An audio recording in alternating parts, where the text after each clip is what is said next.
Halo semuanya. Di video ini kita bakal bahas sesuatu yang mungkin kelihatannya sederhana, tapi sebenarnya punya dampak besar buat lingkungan dan kenyamanan kita di kampus Perdita. Yap, kita akan ngomongin soal pengelolaan sampah. Sampah kampus bukan cuma urusan petugas kebersihan, tapi urusan kita semua sebagai bagian dari lingkungan akademik.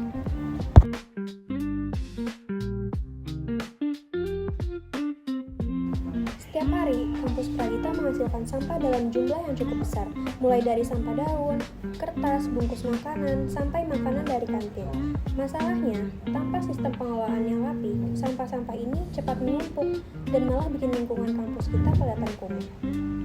Dalam penelitian yang kami lakukan, ada beberapa temuan menarik.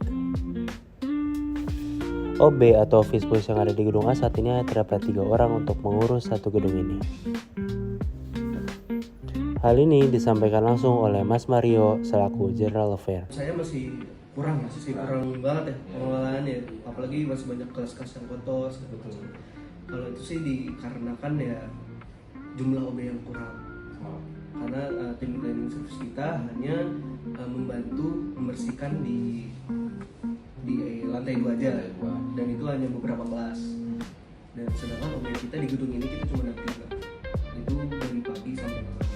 3 itu dari semua lantai atau Semua di gedung ini kita OB cuma 3. Jadi kalau misalnya emang setiap selesai mata kuliah OB harus ke kelas ngecek sampah, ya kita kurang bersih gitu.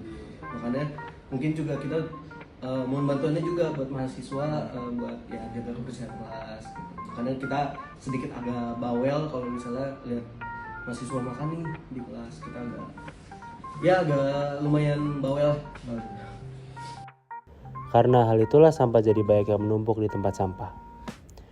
Ditambah lagi masih banyak mahasiswa yang belum sadar untuk memilah sampah organik maupun non-organik.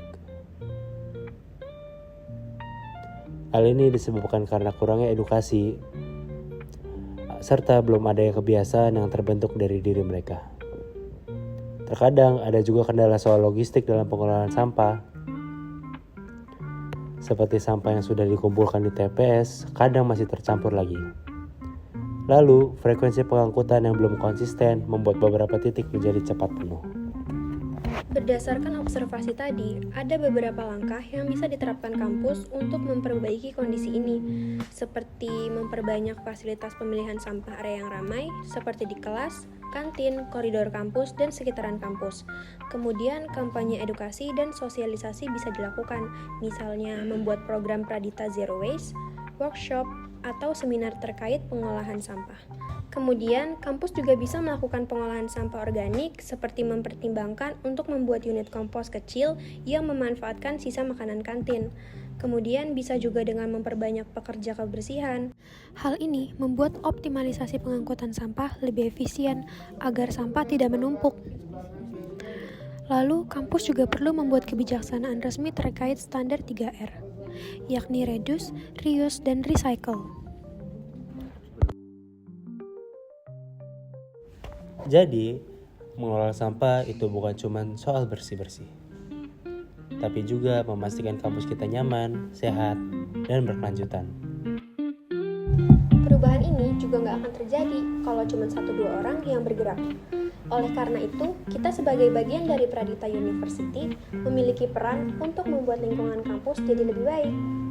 Oke. Jadi, yuk mulai dari hal kecil, buang sampah di tempatnya, pilah sesuai jenisnya, dan dukung program-program lingkungan yang ada di kampus. Karena perubahan besar selalu dimulai dari langkah sederhana. Terima kasih sudah menonton. Semoga hasil penelitian ini bisa membantu kita bergerak ke arah kampus yang lebih bersih dan berkelanjutan.